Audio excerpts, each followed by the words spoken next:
अरे छोटे भाई। जी भैया प्रणाम प्रणाम प्रणाम। कुछ मीठा वीठा ले आओ यार, बड़ी गर्मी है बाहर। हाँ अरे बड़ी जल्दी ले आए। अरे यार तुमसे हम मीठा मंगाए, तुम गुड़ लेके आ गए। हाँ तो हमारे बिहार में तो गुड़ को ही जो है मीठा बोलते हैं। ये बात तो पहली बार जाने यार कि बिहार में गुड़ को ही मीठा बोलते हैं। तो कुछ कारण होगा ना स्पेसिफिक, इसके पीछे कुछ विशेष कारण होगा जिसके कारण ऐसा बोलते हैं। कारण तो बहुत से हैं।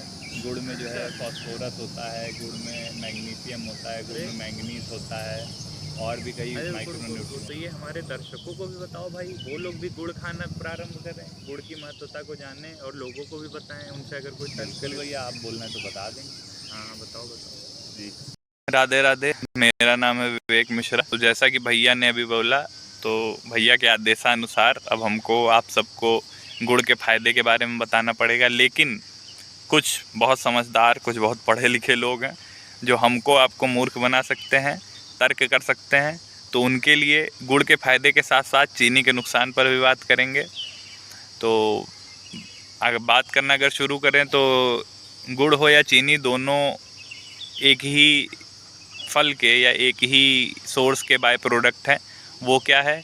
गन्ना, ऊख, ईख या जिसको हम अंग्रेजी में शुगर केन बोलते हैं। हमने अभी जाना कि जो गन्ना है उसके दो बाय प्रोडक्ट्स होते हैं, यानी दो चीज़ें उससे हमें प्राप्त हो सकती हैं। सर्वप्रथम जो है गुड़, दूसरी जो उसका बाय प्रोडक्ट है वो चीनी। तो अब इनके विषय में अलग अलग हम समझेंगे डिफरेंस, यानी इसके बीच में क्या क्या अंतर है इसके विषय में समझेंगे। तो तीन पार्ट्स में मैंने इसको डिवाइड किया है। सबसे पहला है प्रोसेस ऑफ मैन्युफैक्चरिंग, यानी बनाते समय उसको, जब गन्ने से हम चीनी की तरफ जा रहे हैं या गुड़ की तरफ जा रहे हैं तो उसमें क्या प्रक्रिया रही, यानी मैन्युफैक्चरिंग। दूसरी चीज़, उसमें क्या क्या कंटेंट पाया जाता है, जो भी हमारा प्रोडक्ट निकला है, चीनी हुआ या गुड़, इन दोनों में क्या क्या कंटेंट है। तीसरा कि उसके बेनिफिट्स क्या है या बेनिफिट्स हैं भी या नहीं। तो इन तीन चीज़ों में मैंने बांटा है। तो सर्वप्रथम जैसा कि हम बात कर लेते हैं चीनी के विषय में। सबसे पहले हमने बात की कि मैन्युफैक्चरिंग कैसे होती है।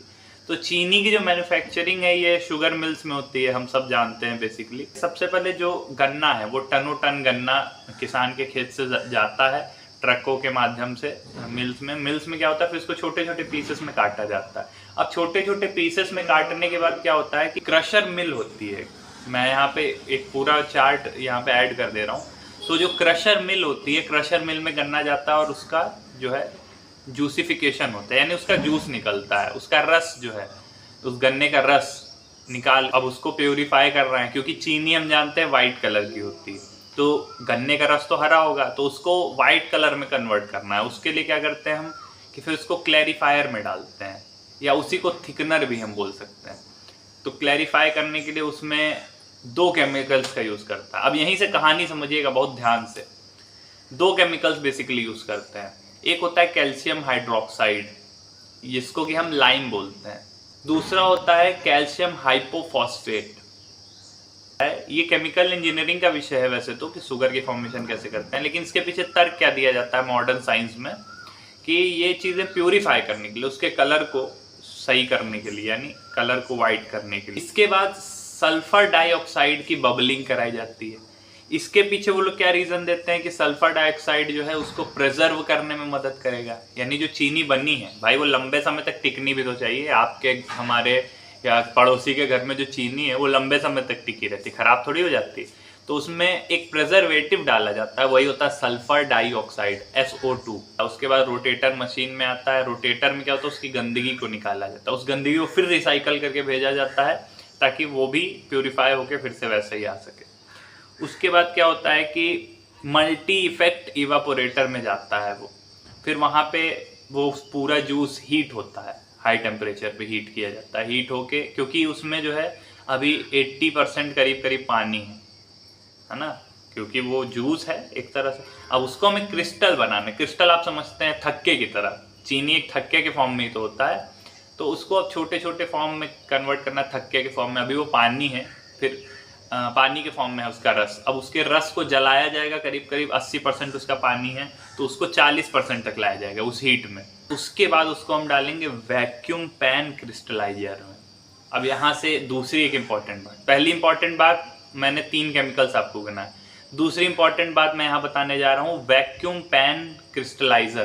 क्रिस्टलाइजर से आप समझ रहे हैं थक्के जमाना, यानी अब असल काम होने वाला है, चीनी बनने वाला है उसके रस से। अब होता क्या, वैक्यूम पैन यानी यहाँ वैक्यूम क्रिएट रहता है और प्रेशर दे करके इसको क्या किया जाता है, क्रिस्टल बनाए जाते हैं उस जूस के। अभी वो सेमी लिक्विड बन गया, यानी शहद की तरह समझिए आप बन गया। 40% पानी बचा, इसका मतलब वो शहद की तरह बन गया। पहले वो पानी की तरह रस था, अब वही गन्ने का रस क्या हो गया, अब शहद की तरह बन गया, थोड़ा गाढ़ा हो गया। अब वैक्यूम पैन क्रिस्टलाइजर में प्रेशर दे करके उसको क्या किया जाएगा, धीरे धीरे उसको थक्के के फॉर्म में बनाया जाएगा, सॉलिड बनाया जाएगा, ठोस बनाया जाएगा। अब यहाँ वैक्यूम है। अब यहाँ एक बहुत इंपॉर्टेंट बात बता दे रहा हूँ, अभी तक जो प्रोसेस हुआ ये तो मान लीजिए मशीन हुआ, एल्यूमिनियम के बर्तन यूज हो रहे हैं, मतलब सब खतरनाक चीज़ों से ही गुजरी है चीनी के प्रोसेस में। अब जो होने जा रहा है वैक्यूम, यानी वैक्यूम आप समझते हैं जहाँ पे किसी भी तरह की कोई गैस, हवा कुछ ना हो, ऑक्सीजन भी ना हो। अब यही एक आयुर्वेदिक का सूत्र है, आयुर्वेद का। बाघभट्ट एक बहुत बड़े बहुत महान ऋषि हुए, बाघभट्ट जी कहते हैं कि जिस भोजन में या जिस भी पदार्थ में सूर्य का प्रकाश ना हो और वायु का स्पर्श ना हो वो बहुत ही घातक है। अब वैक्यूम में ना सूर्य पहुंच रहा है, कोई किसी तरह की लाइट नहीं पहुंच सकती और ना वायु पहुंच रही है, वहां पे कोई एयर एग्जिस्ट नहीं करती। जो विज्ञान के विद्यार्थी हैं वो समझ रहे होंगे कि वैक्यूम में कोई भी तरह की एयर एग्जिस्ट नहीं करती, तो हम सब जानते हैं। एक और जानकारी दे दूं, जो कैल्शियम हाइपोफॉस्फेट नाम का जो केमिकल मैंने बताया, जो हम डाल रहे थे अभी प्यूरिफाई करने के लिए, वो जो है इनसॉल्युबल इन वाटर होता है। यानी वो क्योंकि वो इतना छोटा, इतना सूक्ष्म है कि दिखेगा नहीं आपको, लेकिन वो पानी में घुलता नहीं है, मिलता नहीं है पानी में। जैसे आप रेत पानी में डाल दो, चीनी पानी में आप डालते हो मिल जाता है, रेत आप पानी में डाल दो नहीं मिलेगा। वैसे उस चीनी में जो मिला हुआ है कैल्शियम हाइपोफॉस्फेट वो इनसॉल्युबल इन वाटर है। आप गूगल करना, इनसॉल्युबल इन वाटर है। हम लोगों ने तो सब पढ़ा हुआ है केमिस्ट्री में। आप सोचिए जो पेट में जाएगा वो पूरी तरह इनसॉल्युबल है, भले वो इतना माइन्यूट है, इतना छोटा है कि आप उसको देख नहीं पा रहे हो, बहुत घातक है। क्या ही बताऊं, चीनी के मतलब सबसे ज्यादा नफरत करने वाली चीज अगर हमारी रसोई में कोई है तो चीनी ही है। कुछ वर्षों से चीनी आ गई, भारत में चीनी नहीं थी। आप प्राचीन इतिहास में देखिए, हमारे यहाँ हनुमान जी को भी जो है गुड़ का भोग लगता है, गुड़ और चने का। चीनी कोई भारत में खाता ही नहीं था। 100-150 सालों से 2-4 कारणों की वजह से चीनी आ गई। पहला तो चम्मच से निकाल दो, गुड़ में हाथ में लग जाएगा तो गंदा हो जाएगा हाथ, ये सब चीजें थी। चम्मच से निकाल दो, सफेदी वाला भूत सवार हो गया जो भारत में गोरेपन के चक्कर में बड़ा पड़ गए लोग। नहीं हम गोरे हो जाएं, हम गोरा खाएं, हम सफेद खाएं चीजें, है ना, गुड़ भी चाहिए तो गोरा। तो आप शुगर के विषय में आप समझ गए। तो यानी पूरी तरह से ये जो प्रोसेस है पूरा मैन मेड प्रोसेस है ना। हमने देख ही लिया कि पूरी तरह से क्या है, मैन मेड प्रोसेस है। यहीं अब गुड़ के प्रोसेसिंग की बात करते हैं कि गुड़ कैसे प्रोड्यूस होता है, गुड़ कैसे बनता है। पहले के ज़माने में क्या होता था कि हमारे जो बैल होते थे, बैल कोल्हू होते थे, उनमें से कोल्हू में से क्या किया जाता था कि गन्ने के रस को पेर के निकाला जाता था। आज के समय में देखें तो नॉर्मल जो गन्ने की मशीनें होती हैं उनमें से जो रस निकाला जाता है वही रस जो है उसी रस को हम बड़े बड़े पतीलों में, हांडियों में, मिट्टी के बर्तनों में गर्म करते थे। उस रस को नेचुरली गर्म करते धीरे धीरे क्या होगा, वो ग्रीन कलर का जो रस है गन्ने का वो क्या होगा, धीरे धीरे रेडिश पड़ने लगेगा। हाँ, फिर धीरे धीरे क्या होगा, चॉकलेटी ब्राउन में आएगा। ठीक, तो अभी जब हल्का है, अभी वो गर्म हो रहा है, यानी वो अभी लिक्विड था। वही जैसे उसमें हुआ था प्रोसेस पीछे शुगर वाले में कि पानी उसका जलना शुरू हुआ, फिर धीरे धीरे वो रेड हो गया, आधे से ज्यादा पानी जल गया, तब जो वो उसमें जो द्रव्य बचता है, यानी लिक्विड गुड़ जो है ना, जो लिक्विड के फॉर्म में गुड़ मिल रहा है, उसको हम बोलते हैं राब। गुजरात वगैरह में काकवी बोलते हैं, है ना, राजस्थान में भी इसको राब बोलते हैं। तो राब वो क्या है, तरल गुड़ बोल सकते हैं आप, कि गुड़ का जो है लिक्विड फॉर्म। तो वो कई लोग, हमारी माता जी लोग बताती हैं, पिताजी भी बताते हैं कि उसमें हम लोग जब राब फॉर्म में बन जाता था वो, हम उसमें क्या करते थे कि उसमें आलू डाल के, और वो क्योंकि उबल रहा है, ये आलू डाल के हम लोग खाते थे। बताते हैं, मतलब सुन के ही मुंह में पानी आ जाता है कि इतना आनंदित लगता है, इतना आनंद आता है सुन के, क्योंकि जो अनुभव किया हुआ व्यक्ति है जब वो चीज़ें बताएगा तो फिर मतलब अब आज के हम लोग के टाइम में तो देखा ही नहीं हमने कभी गुड़ बनते हुए, लेकिन सुन के लगता है। और मेरी बड़ी इच्छा है कि हमें मिले गुड़ खाने को आसपास के क्षेत्रों में। हाँ, तो अगली बात हम क्या कर रहे थे कि फिर इसके बाद क्या होता है कि धीरे धीरे और वो डार्क हो जाता है, फिर गुड़ मिलता है। अब यहाँ समझने वाली बात यह है कि गुड़ भी जो है वो एकदम डार्क वाला अच्छा है। जैसा कि मैंने आपको बताया कि वो डार्क ब्राउन में हो जाएगा, यानी चॉकलेटी कलर का हो जाएगा गुड़। वो गुड़ ही असली गुड़ है, वही गुड़ खाने योग्य। बाकी जो वाइट कलर का गुड़ है, आप वाइट कलर के गुड़ की डिमांड कर देते हो, इसीलिए क्या होता है कि जो शेतकरी हैं या जो भी गन्ना उगा रहे हैं, वो जब गुड़ बनाते हैं तो उसमें क्या मिला देते हैं, निरमा मिला देते हैं। सुन के बड़ा अजीब लगेगा, लेकिन सच में ऐसा वो कर रहे हैं। आप तो कई जगह न्यूज़ देख रहे हो, सब कर रहे हो, इसमें वो यही कर रहे हैं। या फिर एक केमिकल होता है सोडियम हाइड्रोसल्फाइड, सोडियम हाइड्रोसल्फाइड मिला देते हैं उसको, इसके रंग को चटक बनाने के लिए, जिस गुड़ में थोड़ा पीलापन होता है, थोड़ा वाइट कलर का होता है, ये केमिकल मिला है। तो इस चीज़ से बचिए, ये चीज़ें मतलब ज़्यादा सफ़ेदी के चक्कर में मत पड़िए। जैसे कहते ना कि दूध सी सफ़ेदी निरमा में आई, तो दूध सी सफ़ेदी आ रही है, निरमा पाउडर और इन सब से आ रही है। तो यही है, इन केमिकल से बचना है। और आयुर्वेद ये कहता है कि जितनी ही गाढ़ी चीज़ होगी, जैसे तरोई की सब्जी है, देखिए हमारी माता जी लोग, मम्मी लोग बताते हैं कि तरोई जो है जितने गाढ़े रंग की हो, जितनी ग्रीन कलर की हो, उतनी ही पता चलता है कि वो देसी है, असली है, मतलब हाइब्रिड वाली नहीं है। वैसे ही गुड़ भी जितने ही डार्क कलर का हो, जितना ही चॉकलेटी हो, वही उतना ही अच्छा है, उतना ही बढ़िया है। हाँ, वही देसी है, वही प्योर है, पूरी की पूरी तरह।